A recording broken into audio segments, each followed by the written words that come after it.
The Minister for Child Poverty Reductions taking a swing at the previous government over its inability to hit its own targets. The previous Labour government set a target of reducing the number of children living in material hardship from 13% in 2018 to 9% by June this year. But the latest statistics show that figure is at 12.5%. Louise Upston says that's not good enough. The reality is that, unfortunately, under the Labour government, the three primary child poverty measures went up. What we did see, nearly 50,000 more children being raised in benefit-dependent households. The last government pointed to the COVID-19 pandemic as a major reason why it wasn't able to meet its child poverty target.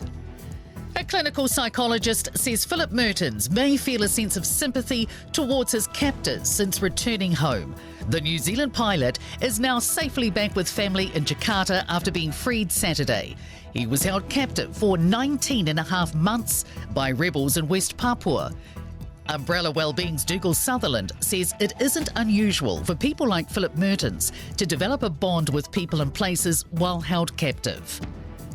A new international power ranking has New Zealand as one of only 3 countries declining in influence over the past year.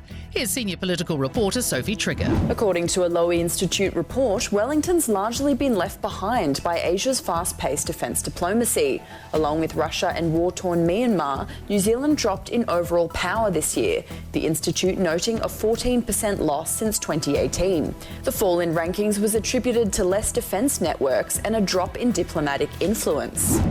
Fire investigators and police have been at the scene of a blaze at a South Auckland home where a young child died.